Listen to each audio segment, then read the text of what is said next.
함께 기도하고 금요 집회를 시작하도록 하겠습니다. 우리를 사랑하셔서 우리의 생명을 창조하신 하나님, 이 시간 저희에게는 당신의 말씀이 필요하오니 우리에게 말씀하여 주시옵소서. 이 험하고 힘든 세상을 주님의 말씀이 없이는 단 한순간도 살아갈 수 없음을 고백하오니 하나님 이 시간 말씀하여 주시옵소서. 당신의 그 말씀으로 우리 지친 영혼을 새롭게 하여 주시고 우리의 낙심한 영혼들에게 새로운 힘을 허락하여 주시고 슬픈 영혼들에게 위로를 허락하여 주시고 이 험한 세상을 주님 의지하면서 담대히 살아갈 수 있도록 역사해 주옵소서. 성령 하나님 우리를 지켜 보호하여 주시고 이 시간 하나님의 말씀이 온전히 선포되며 그 말씀이 우리 가운데 온전히 심겨지며 그 말씀을 이해하고 깨닫고 믿어서 그 말씀의 비밀을 간직할 수 있도록 영원한 생명을 받아 누릴 수 있도록 역사해 주옵소서.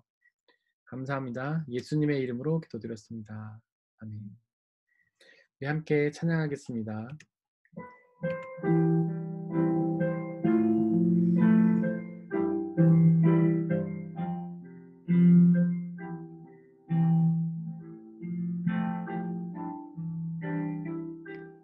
나의 만족과 유익을 위해 가지려 했던 세상 일들 이제 모두 다 배로 여기고 주님을 위해 다 버리네. 내 안에 가장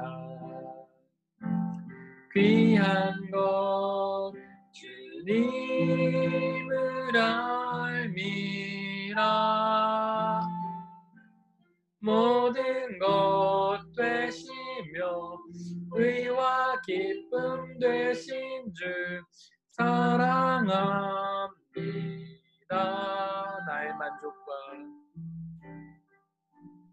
나의 만족과 유익을 위해 가지려 했던 세상 일들 이제 모두 다 배로 여기고 주님을 위해 다 버리네. 내 안에 가장 귀한 것 주님을 알미라. 모든 것 되시며 의와 기쁨 되신 주 사랑합니다. 부활의 능력 체험하면서 부활의 능력 체험하면서 주의 고난에 동참하고 주의 죽으심 오늘 받아서 그의 생명에 자배하네. 내 안에 가장 귀한 것 주님을 알미라. 모든 것 되시며 의와 기쁨 되신 주 사랑합니다. 부활의 능력 체험하면서 부활의 능력 체험하면서 주의 고난에 동참하고 주의 죽으심 오늘 받아서 그의 생명에 참여하네. 내 안에 가장 귀한 것 주님을 알미라. 모든 것 되시며 의와 기쁨 되신 주 사랑합니. 내 안에 가장 귀한 것, 내 안에 가장 귀한 것 주님을 알미라. 모든 것 되시며 의와 기쁨 되신 주 사랑합니. 내 안에 가장 귀한 것, 내 안에 가장 귀한 것 주님을 알미라. 모든 것 되시며 의와 기쁨 되신 주 사랑합니다.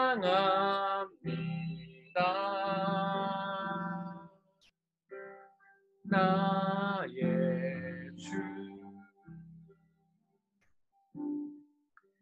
우리의 삶에 있어서 가장 중요한 것은 내가 아니라 예수 그리스도십니다. 우리를 창조하신 하나님이시며 우리를 구원하신 예수님이십니다. 우리가 입술로는 그렇게 고백하지만 실제로는 그 하나님보다도 나를 더 중요하게 생각하며 살았던 것은 아닌가요? 나의 쾌락과 나의 욕망과 나의 만족과 나의 지식만을 구하며 살아왔던 것은 아닌가요? 그러나 하나님은 우리에게 나 자신을 죽이고 온전히 하나님을 따르라고 말씀하십니다. 그렇게 나의 모든 만족과 쾌락과 유익을 다 버리고 예수님만을 믿으며 나아가길 원한다고, 나의 모든 쓸모없는 지식들은 다 버리고 오직 하나님을 아는 지식만을 가지고 살아가게 해달라고 시간에 함께 기도하겠습니다. 아버지 하나님, 우리는 그동안 나 자신의 유익만, 나 자신의 쾌락만, 나 자신의 욕망만을 채우며 살아왔던 것은 아닙니까? 그러나 우리에게 더욱 중요한 것은 하나님인 것을 고백합니다. 하나님만을 바라보며 하나님의 지식을 모으며 그 하나님을 위해 나 자신을 죽이며 나 자신의 고난을 감당하며 나아가는 것이 진정한 그리스도인의 길이 아닌가요? 하나님, 우리가 그 길을 갈기를 원합니다. 아버지, 우리에게 성령의 충만함 허락하여 주시고 그 성령을 통하여 나 자신을 죽이며 진심으로 겸손하게 하나님만을 바라보며 의지하며 나아갈 수 있도록 아버지 하나님 역사해 주옵소서. 성령으로 함께하여 주시고 하나님, 그동안 추구해왔던 나의 모든 욕망을 다 내려놓고 나의 중심으로 삼았던 나 자신을 내려놓고 오직 하나님만 바라보며 의지하며 나가길 원하오니, 오 성령 하나님, 우리를 좌정하여 주시고 우리를 사로잡아 주시고 오직 하나님만 의지하며 나갈 수 있는 놀라운 힘과 능력 허락하여 주시옵소서. 우리의 힘으로는 부족합니다. 우리의 능력으로는 불가능합니다. 성령 하나님 역사해 주시고 하나님만 바라보며 나아갈 수 있도록 하나님 우리에게 좌정하여 주시고 우리를 이끌어 주시옵소서. 성령 하나님 역사해 주시고 은혜를 주시옵소서.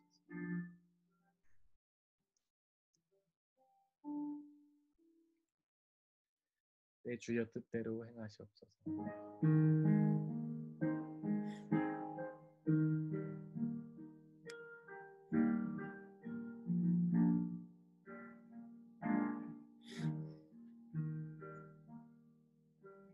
내 주여 뜻대로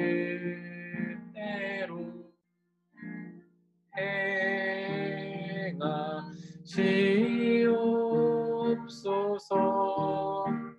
온 몸과 영혼을 다 주께 드리니 이 세상 주 인도하시고 날 주관하셔서 뜻대로 하소서.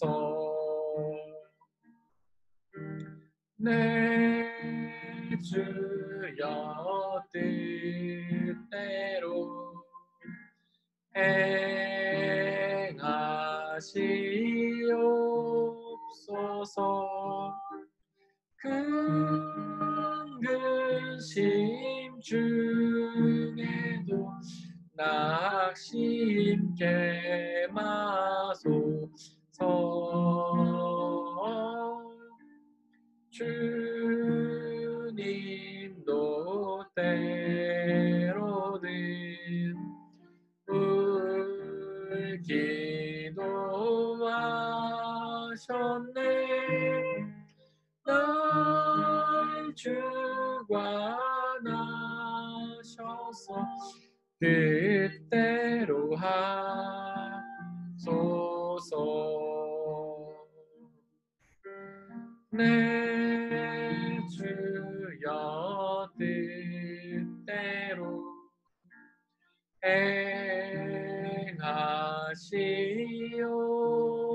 행하시옵소서. 내 모든 일들이 다 주께 맡기고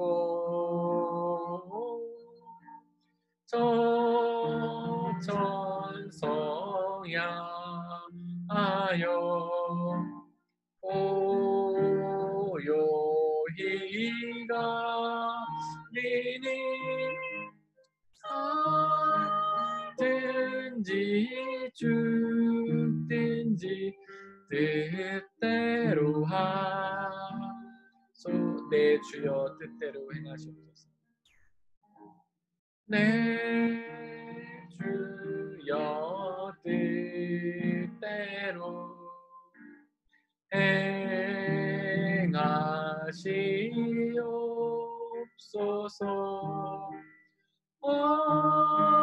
몸과 영혼을 다 주께 드리니 이 세상 고락한 주 인도하시고 날 주관하셔서 뜻대로 하소서. 내 주여 뜻대로 내 주여 뜻대로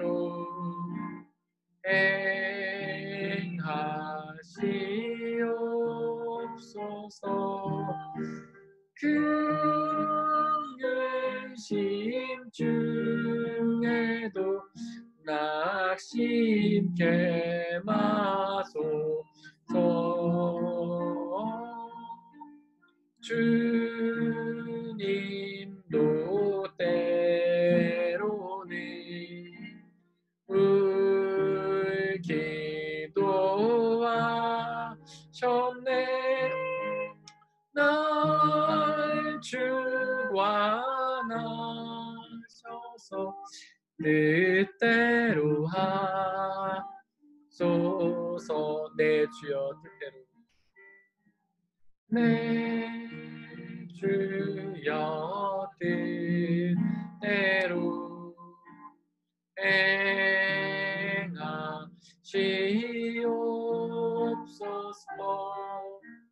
내 모든 일들을 다 주께 맡기고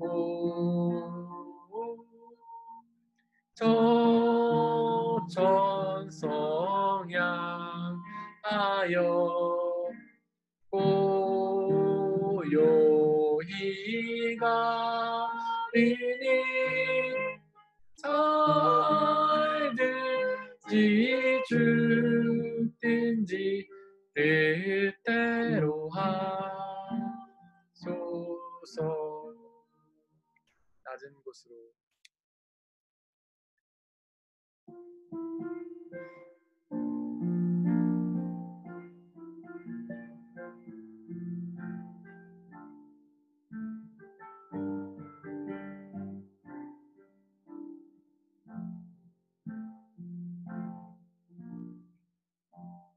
우리의 섬김이 더 낮은 곳으로,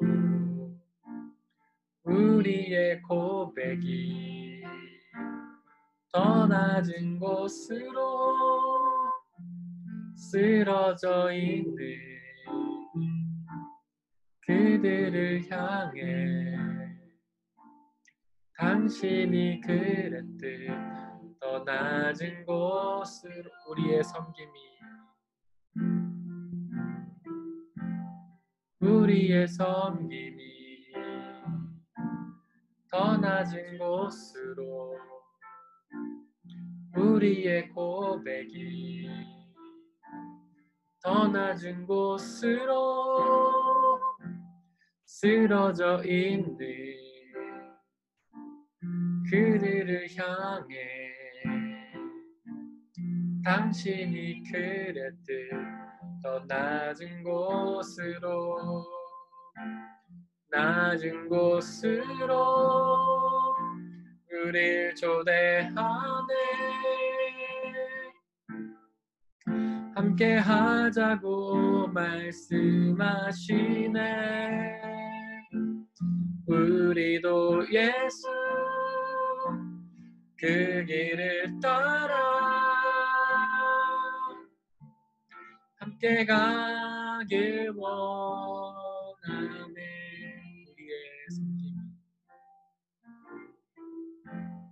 우리의 섬김이 더 낮은 곳으로, 우리의 고백이 더 낮은 곳으로 쓰러져 있는 그들을 향해 당신이 그랬듯 더 낮은 곳을, 낮은 곳으로, 낮은 곳으로 우릴 초대하네.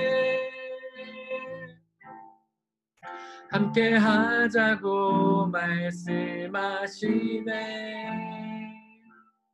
우리도 예수 그 길을 따라 함께 가길 낮은 곳으로, 낮은 곳으로 우릴 초대하네. 함께 하자고 말씀하시네. 우리도 예수 그 길을 따라 함께 가길 주님이 우리와, 주님이 우리와 함께 하시네. 십자가 피 흘린 예수의 손으로 모든 아픔을 위로하시네. 우리에게 보여준 낮은 곳으로, 낮은 곳으로 우릴 초대하네. 함께 하자고 말씀하시네. 우리도 예수 그 길을 따라 함께 하길 원하네. 예수님은 우리를 부르십니다. 우리에게 십자가를 넘겨주시면서 나를 따르려고 하는 자는 자기의 십자가를 지고 따르라고 말씀하십니다. 예수님을 따르려면 예수님이 자신을 낮추신 것처럼 우리도 자신을 낮춰야 합니다. 예수님을 따르려면 예수님이 자신을 죽이신 것처럼 우리도 자신을 죽여야 합니다. 이 시간 그렇게 나 자신을 십자가에 달리신 예수님이 자신을 죽인 것처럼 우리도 죽이기를 원한다고, 나를 완전히 내려놓고 완전히 낮추고 하나님을 따르길 원한다고, 나를 완전히 낮추고 하나님을 사랑할 뿐만 아니라 이웃도 사랑하게 해달라고 이 시간 함께 기도하겠습니다. 아버지 하나님, 예수 그리스도의 십자가를 기억합니다. 주님께서 십자가 위에서 자신을 완전히 낮추신 것처럼 우리도 그렇게 자신을 낮추기를 원합니다. 예수님이 그 십자가 우리에게 넘겨주시면서 나를 따르려고 하는 사람은 자기 십자가를 따르라고, 지고 따르라고 하셨사오니 우리가 그 십자가를 지고 주님을 따르게 하여 주시옵소서. 주님이 십자가 위에서 자신을 낮추신 것처럼 우리도 자신을 낮추게 하시고, 주님이 십자가 위에서 자신을 죽이신 것처럼 우리도 그렇게 자신을 죽이게 하여 주옵소서. 나 자신의 욕망, 나 자신의 교만함, 나 자신의 자존심, 나 자신의 모든 나 자신을 사랑하는 그런 마음들을 다 내려놓고 하나님만을 바라보며 나아가길 원하오니 아버지 하나님 역사해 주시고 성령으로 이끌어 주시고 하나님만 바라보며 나아갈 수 있도록 내려 주시옵소서. 오직 나를 완전히 죽인 온전한 회개를 이루고 하나님만 바라보며 의지하며 나아갈 수 있도록 아버지 역사해 주옵소서. 나의 삶의 목표가 하나님이길 원합니다. 나의 삶의 목적이 하나님이길 원합니다. 나의 모든 소망들이 하나님이길 원합니다. 나의 모든 욕망들이 하나님이길 원합니다. 하나님만 바라보며 하나님만 의지하며 나아가게 해주시고 성령 하나님 역사해 주시고 주님만 따른 삶 살게 해주시고 나를 지극히 낮춰 하나님을 겸손히 섬기며 나를 지극히 낮춰 이웃들을 나보다 낮게 여기며 더 사랑하며 나아갈 수 있도록 아버지 역사해 주옵소서. 우리에게 성령으로 은혜를 더하여 주시고 오직 예수 그리스도 앞에 온전한 순종을 이루며 나아갈 수 있도록 역사해 주시고 은혜 내려 주시옵소서. 오 아버지 하나님 내려 주시옵소서.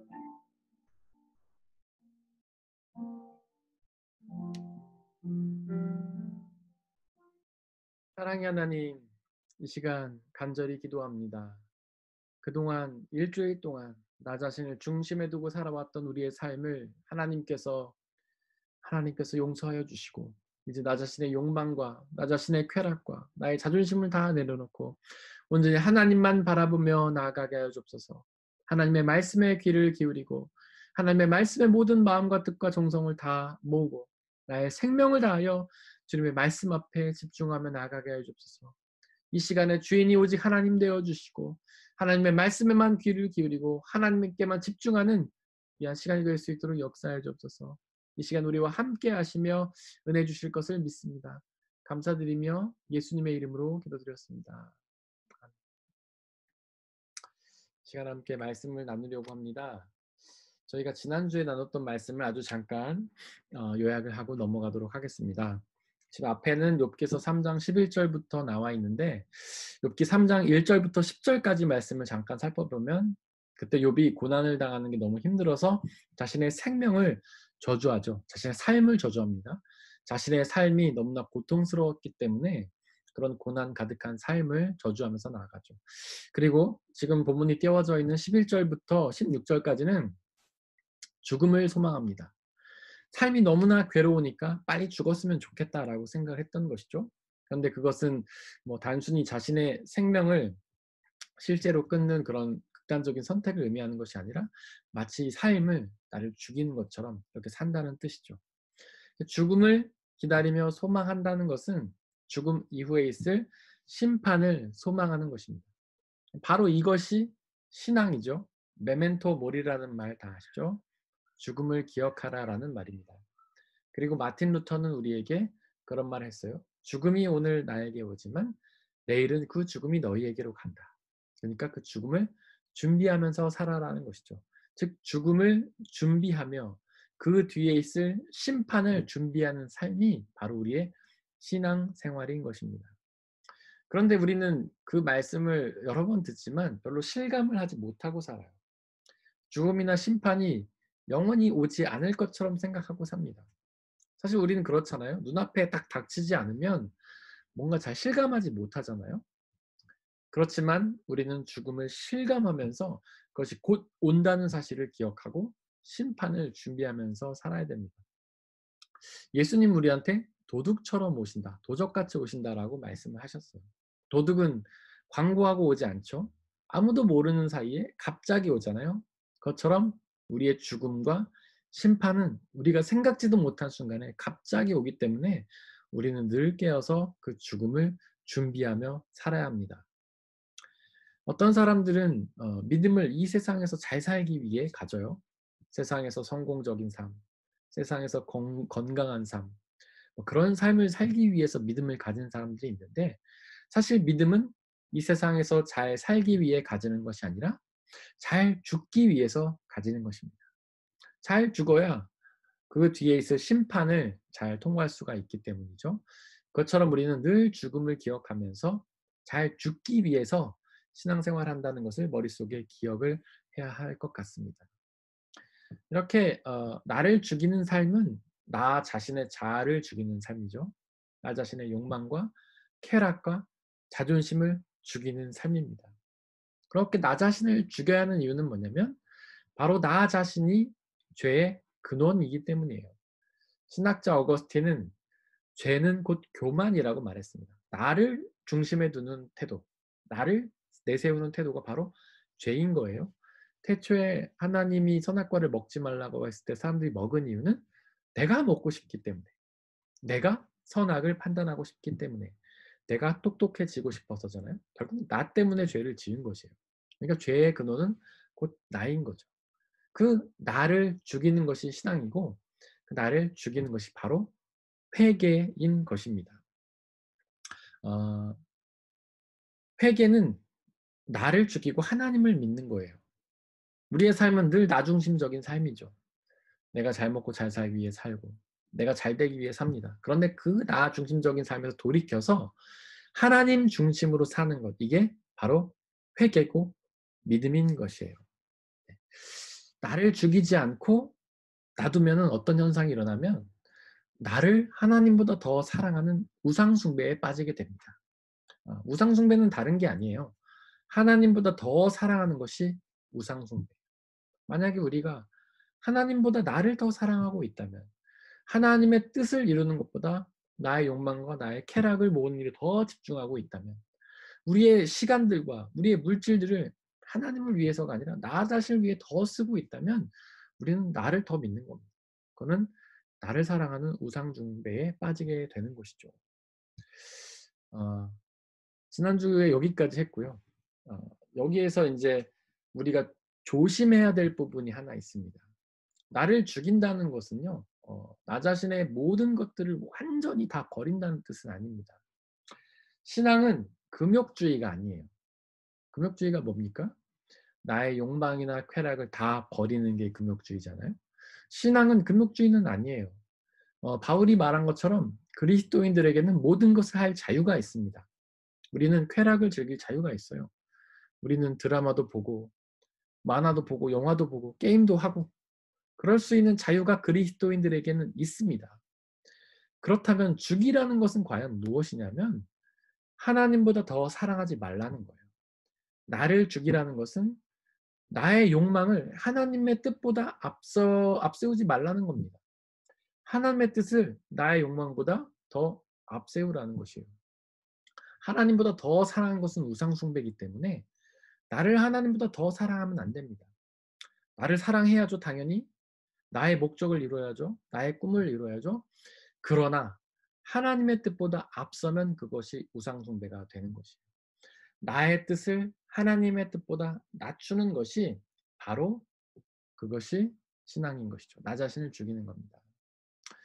요즘 이렇게 인문학 강의나 철학 강의들 보면 그런 이야기들이 참 많아요. 이 삶의 주인공은 너다. 나 자신을 위해서 살아라. 뭐 그런 이야기들이 많이 나옵니다. 오늘 어떤 그 철학자의 강의를 제가 얼핏 들었는데 그런 말을 하더라고요. 내가 주인 되는 삶은 뭐냐면 내가 기준이 되는 삶이다. 내 삶의 기준을 나에게 두는 것이다. 내가 원하는 대로 하고 하기 싫은 건 하지 않고 이게 내가 주인 되는 삶이다. 그렇게 말을 해요. 그러면서 그렇게 사는 것이 내 삶을 잘 사는 거다 이렇게 말을 합니다. 근데 그거는 성경의 가르침과는 맞지 않아요. 성경의 가르침과는 좀 다른 가르침입니다. 우리는 그런 강의 들으면 막 공감도 하죠. 맞아. 내가 내 삶의 주인공이지. 나를 위해 살아야지. 내가 하고 싶은 거 하면 살아야지. 물론 어느 정도까지는 가능하지만 하나님보다 더 앞서면 안 돼요. 하나님보다 더 앞서지 않으면 하나님보다 더 앞서면 어떤 일이 생기는 줄 아십니까? 내가 주인 된 삶이 행복할 것 같죠? 절대로 행복하지 않습니다. 내 맘대로 하는 삶이 행복할 것 같죠? 절대 그렇지 않아요. 내 맘대로 하는 삶은요. 결국 방종이나 타락에 빠질 수도 있습니다. 권력을 가진 사람들, 돈을 가진 사람들이 행복합니까? 그들은 자기 돈을 가지고 자기 권력을 가지고 맘대로 하면 살잖아요. 그들의 끝이 늘 행복한가요? 그렇지 않습니다. 그렇다면 재벌가나 권력을 가진 사람들이 왜 그렇게 극단적인 선택을 많이 하겠어요? 내 맘대로 한다고 해서 내가 주인 된 삶을 살다고 해서 결코 행복하지가 않다는 겁니다. 성경은 나보다 하나님을 중심에 두고 살라고 합니다. 하나님의 뜻을 나의 뜻보다 더 앞세우라고 얘기해요. 나의 뜻을 하나님의 뜻보다 죽이라고 해요. 근데 그게 우리를 얽매이고 우리를 억누르는 그런 명령인 것 같지만 절대 그렇지 않습니다. 그것은 우리를 자유롭게 하는 거예요. 우리를 행복하게 하는 거예요. 내 뜻대로 살면 더 불행해집니다. 더 힘들어져요. 하나님의 뜻대로 살아야 행복해지는 것입니다. 우리 아이들이 원하는 바가 많죠. 자기가 막 맘대로 살아보세요. 아이들이 어떻게 하게 되겠습니까? 행복할까요? 그 순간에 행복할 수도 있겠죠. 자기가 원하는 거 아이스크림, 과자 마음껏 먹고 원하는 TV 하루 종일 보고 게임만 하고 그 순간엔 즐거울 수도 있겠죠. 그러나 그의 삶이 나중엔 어떻게 되겠습니까? 부모가 그의 삶을 이끌어줘야 되는 거예요. 자녀는 그 순간에는 괴롭지만 부모의 뜻을 따라야 되는 거예요. 그렇게 부모가 그들의 삶을 절제해주고 교육도 시켜주고 힘든 것도 참게 하고 배우기 싫은 것도 배우게 하고 이렇게 삶을 가르쳐줬을 때에 그 삶이 궁극적으로 더 좋은 삶이 되는 건 아니겠습니까? 다시 한번 말씀드리지만 우리는 우리의 것들을 누릴 수 있습니다. 그러나 하나님보다 앞서서는 안 됩니다. 우리가 가장 많이 이야기하는 것 중에 하나가 술 취하지 말라라는 말씀에 대해서 질문들도 많이 하잖아요. 그런데 그건 정말로 술에 취하지 말란 뜻이에요. 술을 마시지 말란 뜻이 아닙니다. 술을 마시는 건 괜찮아요. 근데 취하는 건 안 돼요. 왜냐하면 취하면 술이 하나님을 뛰어넘어 버리는 거거든요. 술에 취한 사람들은 하나님을 기억하지 못해요. 그래서 바울도 술에 취하지 말고 성령에 취하라고 말한 겁니다. 우리는 하나님한테 취해야 돼요. 하나님께 푹 빠져야 돼요. 우리의 삶의 모든 욕망과 쾌락의 근원을 하나님께 두어야 됩니다. 그러면 그 삶이 행복해져요. 왜냐하면 우리보다 더욱 전능하시고 뛰어나신 하나님께서 우리의 삶에 이끌어 가시기 때문에 그래요. 우리의 자녀들도 우리보다 뛰어난, 우리보다 더 능력 있는 부모에게 삶을 맡겼을 때에 그 아이가 궁극적으로 더 행복해지는 것처럼 우리도 마찬가지입니다. 내 삶의 뜻대로 살아가는 것이 아니라 하나님의 뜻대로 살았을 때 우리의 삶이 궁극적으로 더 행복해지는 것이죠.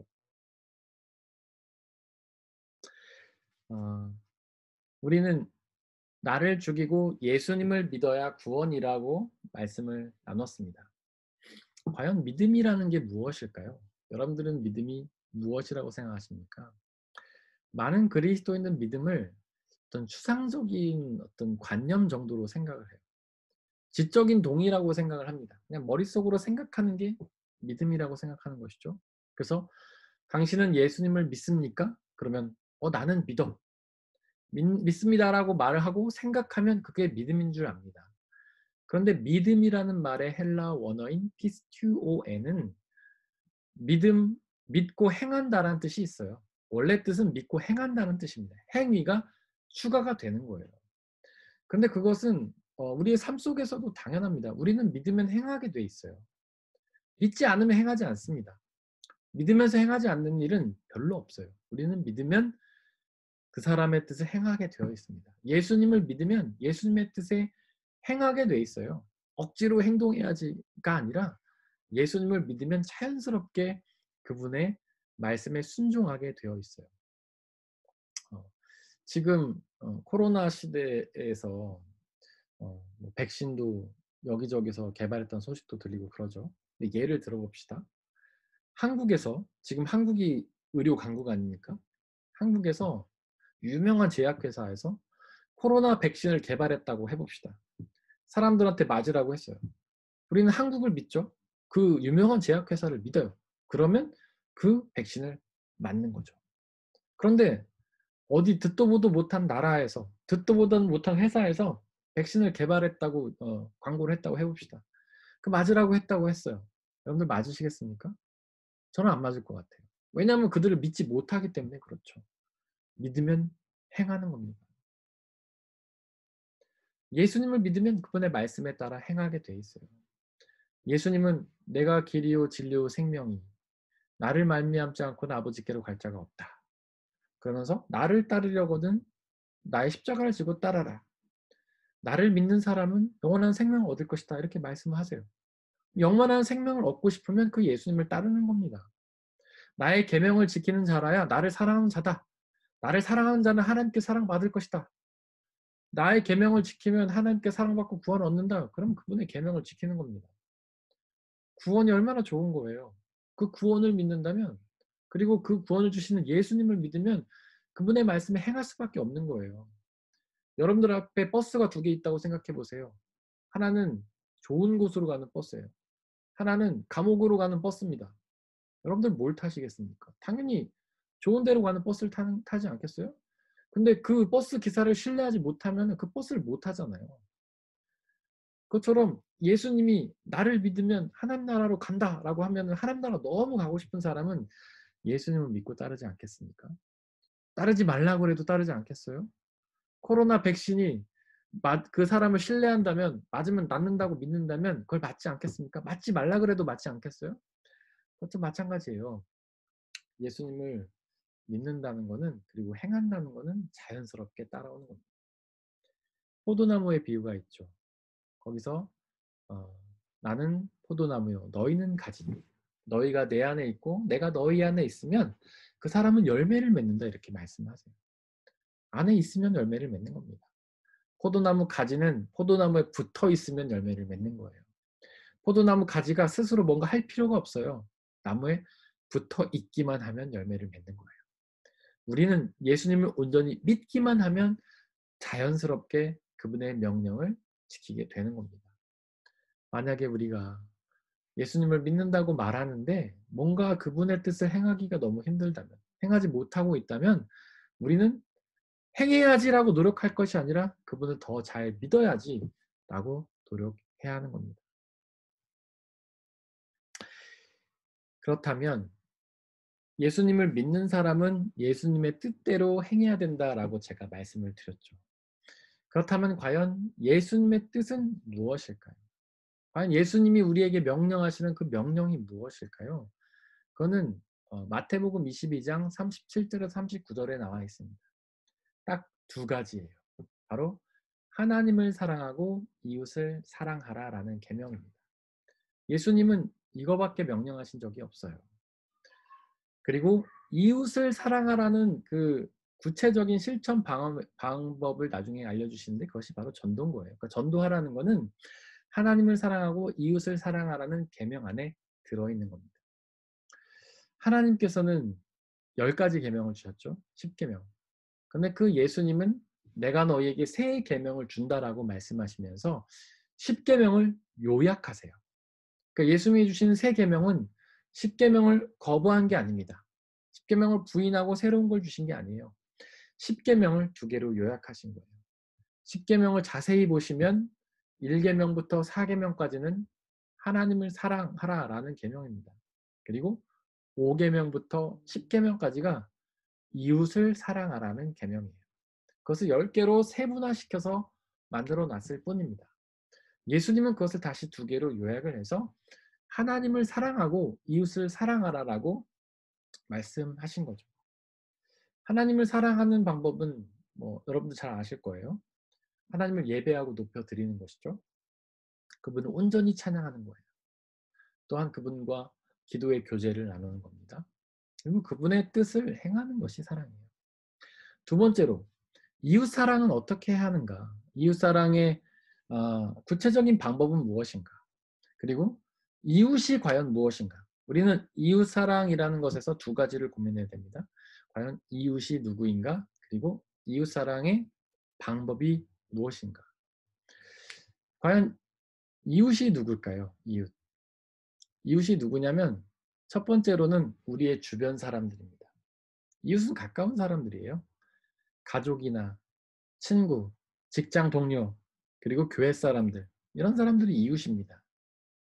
근데 많은 사람들이 이웃을 사랑하라고 실천하라고 한다면서 너무 멀리서 찾아요, 이웃을. 어떤 사람들은 뭐 동남아시아나 아프리카에 있는 사람들, 그래서 이웃 사랑하기 위해서 뭐 거기에 가서 선교를 해야 된다라고 생각합니다. 뭐 좋은 일이에요. 아름다운 일이에요. 그런데 이웃은 먼저 가까이에 있는 사람들입니다. 우리의 가족들, 친구들, 직장 동료들. 이렇게 멀리 나가는 것도 좋지만 우리 가족들을 먼저 사랑해야 돼요. 그리스도인들 중에서 자기 가족이나 친구들, 교회 사람들, 직장 동료에게 소홀한 사람들이 은근히 많습니다. 가정의 자녀들이나 자기 배우자에게는 관심이 별로 없고 그들에게는 외면하면서 그냥 이웃 사랑하겠다면서 구제 활동 열심히 하고 선교 활동만 열심히 하는 사람들이 있어요. 그거는 올바른 이웃 사랑이 아닙니다. 가까운 사람들 먼저 사랑하는 거예요. 그리고 이웃의 두 번째 뜻은 뭐냐면, 첫 번째 이웃의 첫 번째는 주변 사람이라고 말씀드렸죠. 이웃의 두 번째는 하나님이 만나게 해 주시는 사람입니다. 예수님의 제자들도 궁금했어요. 이웃이 누군지 궁금했어요. 그래서 예수님이 이웃 사랑하라고 하시니까 예수님께 물어보죠. 예수님, 그럼 이웃이 도대체 누구입니까? 그랬더니 예수님이 하나의 비유를 말씀해 주십니다. 그게 바로 선한 사마리아인의 비유죠. 거기서 보면 어떤 한 사람이 도둑의 강도에게 공격을 받고 쓰러져 있었어요. 근데 거기에 사람들이 지나가잖아요. 지나가면서 우연히 그 누워있는 사람을 봅니다. 첫 번째는 제사장이었죠. 두 번째 레위인이었죠. 그들은 모두 그냥 지나가 버렸어요. 하나님께서 그들에게 붙여주셨지만 그들은 그 강도받은 사람들을 외면하고 그냥 지나갔죠. 그래서 그들은 진정한 이웃이라고 할 수 없어요. 세 번째 사람, 사마리아인. 그러면 그 강도받은 사람들에게 가서 치료해 주었잖아요. 이 사람이 바로 이웃이라고 말씀하시죠, 예수님은. 그러니까 뭐냐면 우리에게 붙여주시는 사람이에요. 우리에게 만나게 해주시는 사람이에요. 우리의 주변에 우리에게 도움을 요청하는 사람도 있을 겁니다. 뭐 대단한 걸 도와줄 필요 없습니다. 그들의 필요를 채워주면 되는 거예요. 주위에 뭐 우리에게 도움을 요청하는 사람들, 그 사람들이 바로 이웃인 겁니다. 그렇다면 이웃 사랑이란 무엇인가? 우리는 이웃 사랑 그러면 굉장히 부담스럽게 생각해야 합니다. 이웃 사랑 너무 힘들게 생각해요. 이웃 사랑이란 것이 무엇이냐면 첫 번째로는요. 아까 제가 그 이웃의 두 번째는 우리에게 도움을 요청하는 사람이라고 했죠. 이웃 사랑의 구체적인 방법은 그 도움을 요청하는 사람들의 필요를 채워주는 겁니다. 도움을 주는 것이 이웃 사랑이에요. 선한 사마리아인의 비유에서 그 강도 만나서 쓰러져 있던 사람들이 필요한 건 무엇이었습니까? 바로 치료였잖아요. 그 지나가는 사마리아인이 그를 치료해 줬잖아요. 그것이 바로 이웃 사랑입니다. 우리 주변 사람들에게 필요한 것들을 채워주는 것이 이웃 사랑이에요. 우리 주변에는 돈이 필요한 사람도 있겠죠. 그들에게 돈을 주는 것이 이웃 사랑입니다. 또 어떤 사람들은 시간이 필요한 사람이 있어요. 바쁜데 좀 도와줄 수 있니? 이런 시간이 필요한 사람은 그럼 시간을 나눠주는 것이 이웃 사랑입니다. 또 어떤 사람들은 마음이 필요한 사람들이 있어요. 요즘 특별히 외로운 사람들이 너무 많죠. 현대인들의 가장 많은 사망률 1위가 정신병으로 인한 우울증으로 인한 자살이라고 하잖아요. 현대의 많은 사람들은요. 대화할 사람이 필요해요. 누군가의 마음이 필요해요. 누군가의 사랑이 필요해요. 그들에게 마음을 나눠주는 것. 그것이 사랑이죠. 뭐 또 주위에는 다른 여러 필요한 사람도 있겠죠. 뭐 누군가 이사를 하는데 손이 필요해, 도움이 필요해. 그럼 그들을 도와주는 것이 바로 사랑인 것이죠. 그들의 구체적인 필요를 채우는 것이 사랑입니다. 이웃사랑의 두 번째는 뭐냐면요. 이게 제일 중요한데 바로 복음을 전하는 거예요. 예수 그리스도의 복음을 전하는 겁니다. 예수 그리스도의 복음을 전해서 그들에게 구원과 하나님 나라, 영원한 생명을 전해주는 것이 최고의 이웃 사랑이에요. 우리가 이웃을 도와준다고 해서 그것이 영원하겠습니까? 완전하게 도와줄 수도 없잖아요. 뭐 누군가가 돈이 필요하다고 해서 우리가 완전히 다 채워줄 수는 없잖아요. 누군가 시간이 필요하다고 해서 우리가 매일같이 가서 도와줄 수는 없지 않습니까? 누군가 대화가 하고 싶다고 해서 우리가 매일같이 가서 그 사람하고 대화해 줄 수는 없잖아요. 그렇기 때문에 그런 현실적인 필요는 다 제한적이고 다 유한하고 불완전한 겁니다. 그러나 영원한 생명의 복음을 전하는 것은 최고의 선물이 되는 거예요. 그것이 최고의 이웃사랑이 되는 겁니다. 그래서 하나님을 사랑하고 이웃을 사랑하는 것은 하나님을 예배하고 이웃에게는 복음을 전하라는 뜻이에요.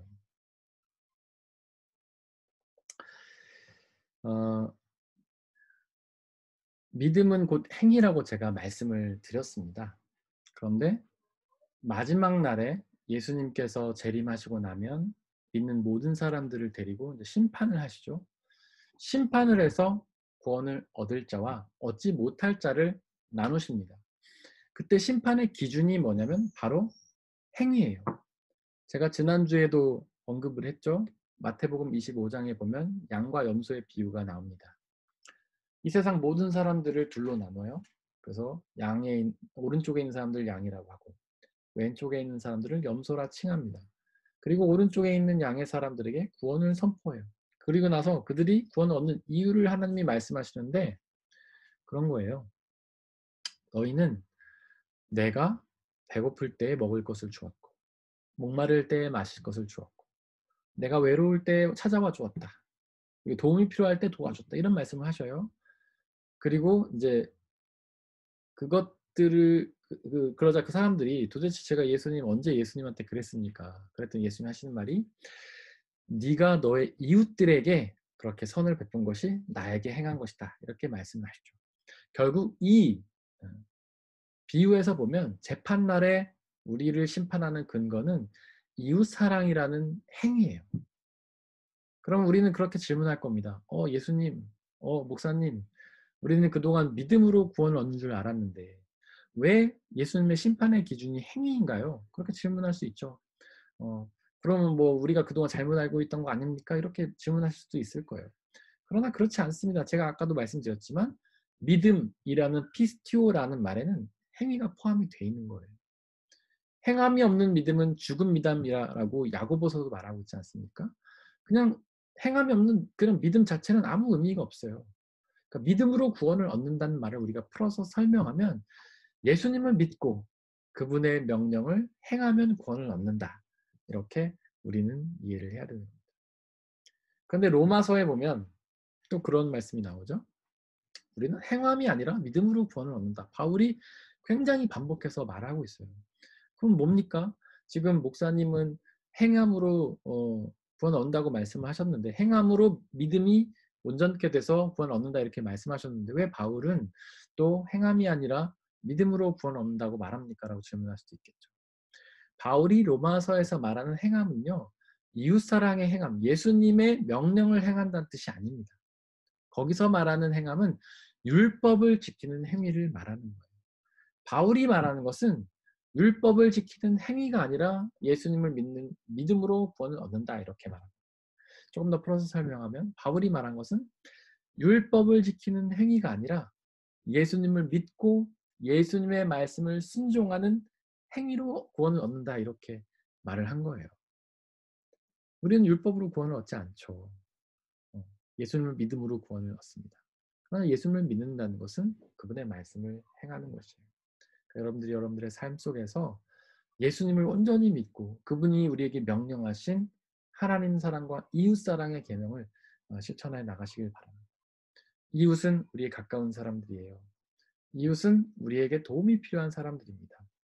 그리고 이웃 사랑은 그들의 필요를 채워주는 것이고 이웃 사랑은 그들에게 복음을 전하는 것입니다.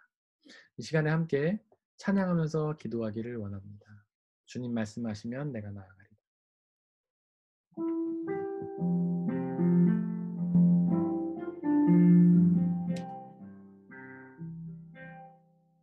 주님 말씀하시면 내가 나가리다.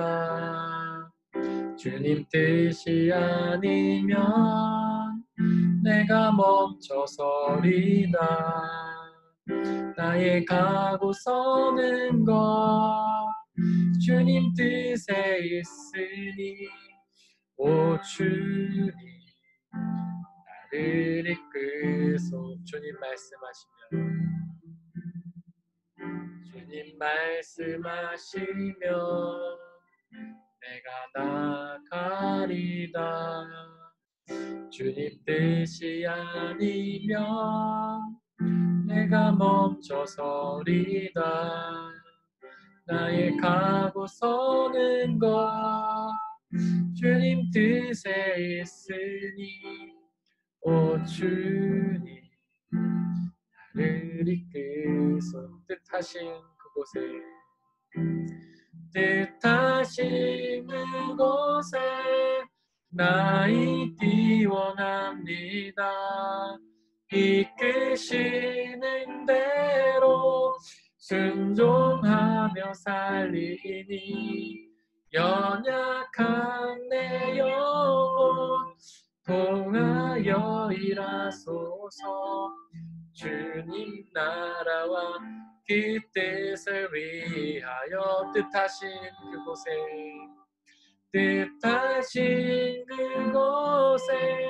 나 있기 원합니다.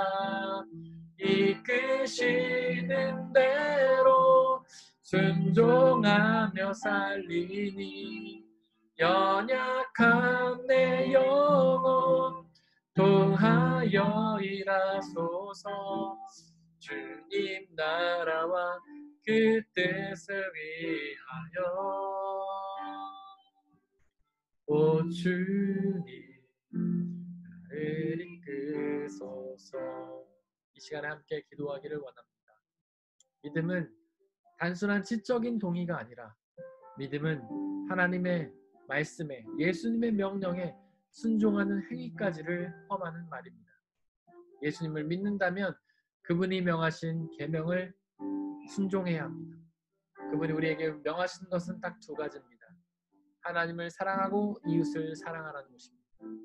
이 시간 우리가 하나님 예수 그리스도를 온전히 믿고 그분의 뜻에 순종하게 해달라고, 그분이 우리에게 명령하신 것처럼 하나님을 사랑하고 이웃을 사랑하게 해달라고 이 시간에 함께 기도하겠습니다. 아버지 하나님, 우리가 예수님을 믿는다고 하면서 예수님의 말씀에 순종하지 못했던 지난날을 회개합니다. 아버지여, 그냥 믿음은 지적 동의라고만 생각해 왔습니다. 믿으면 믿는다고 생각하면 그저 믿음이라고 생각해 왔습니다. 그러나 믿음은 행위인 것을 고백합니다. 주님의 말씀에 따른 행위가 있어야 주님을 온전히 믿는 것이란 사실을 알았습니다. 아버지여, 우리가 그동안 무심결에 지내왔던 주님을 향한 그 말씀들을 우리가 마음에 새기고 그 말씀에 순종하며 나갈 수 있도록 아버지 역사해 주옵소서. 하나님을 사랑하고 이웃을 사랑하게 해 주옵소서. 우리의 주변에 있는 사람들을 사랑하고 우리에게 도움이 필요한 사람들을 사랑하게 해 주옵소서. 그들의 필요를 채워주며 주님의 복음을 전하며 나아가게 해 주옵소서. 하나님, 그것은 너무나 힘든 일이지만 성령 하나님 우리에게 역사하여 주시고 그 믿음에 순종할 새 놀라운 은혜와 능력을 우리에게 허락하여 주옵소서. 하나님을 온전히 믿게 하시고 예수 그리스도를 향한 그 믿음으로 가득 차서 하나님 자연스럽게 그 말씀에 순종하며 나갈 수 있는 우리의 삶이 될 수 있도록 아버지 하나님 역사해 주시고 은혜 내려 주시옵소서.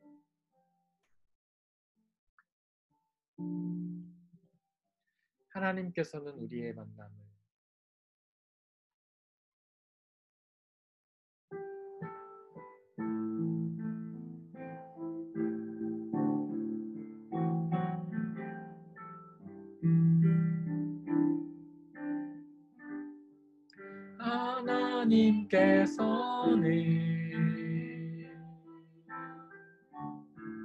우리의 만남을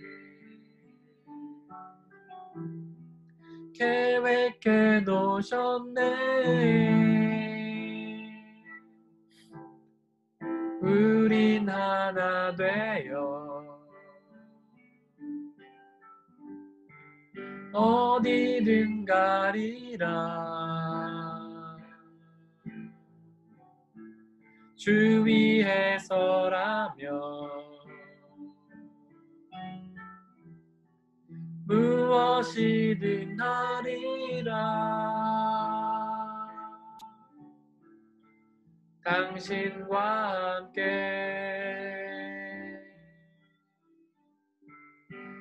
우리는 하나 되어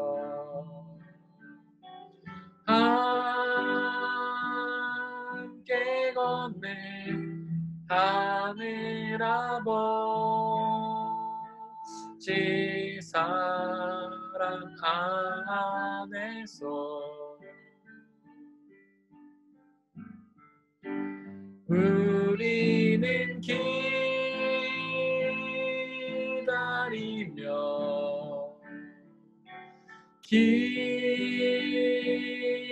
기도하네 우리의 삶에 사랑 넘치도록 하나님께서는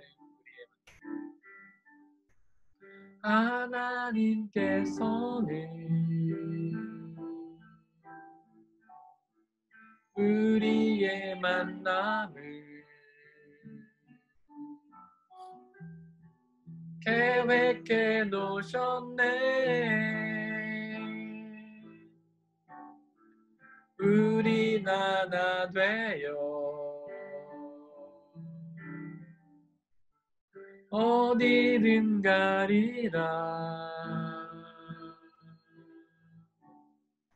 주 위에 서라며 무엇이든 하리라. 당신과 함께 우리는 하나 되어 함께 걷네 하늘 아버지 사랑 안에서 우리는 기다리며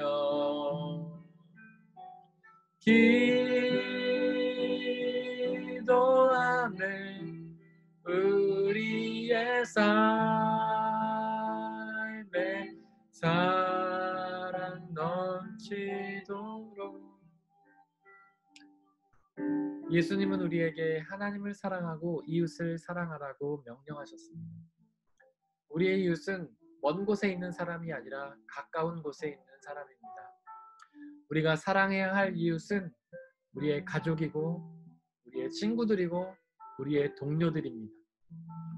그동안 그들을 사랑하지 못했다면, 그들에게 소홀히 대했다면 이 시간 그들을 온전히 사랑하게 해달라고, 하나님의 사랑으로 그들을 사랑하게 해달라고 그들을 함께 축복하며 기도하겠습니다.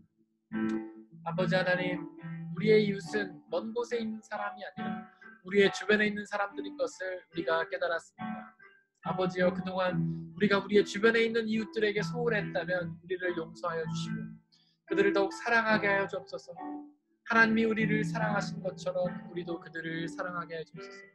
예수님이 십자가 위에서 자신을 죽이신 것처럼 우리도 자신을 죽이며 그들을 사랑하게 하여 주옵소서.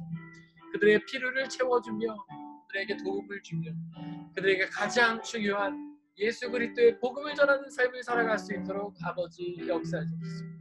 우리에게 당신의 사랑을 부어 주시옵소서. 우리에게 당신의 사랑으로 가득 채워 주시옵소서. 그 사랑이 우리에게 차고 흘러넘쳐 우리의 이웃들에게 전해질 수 있도록 아버지 하나님 역사해 주옵소서. 우리에게 사랑이 없음을 하나님 고백하오니 우리에게 넘치는 사랑을 허락하여 주시고 그 넘치는 하나님의 사랑으로 이웃을 사랑할 수 있도록 아버지 하나님 역사하여 주시옵소서.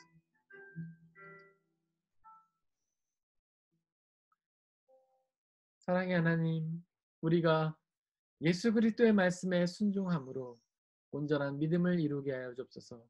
주님이 우리에게 명령하신 하나님을 사랑하고 이웃을 사랑하라는 명령을 온전히 실천함으로 우리의 믿음이 온전한 믿음이 되어 심판날에 그 심판을 통하여 하나님의 나라에서 영원한 생명을 이루게 하여 주옵소서.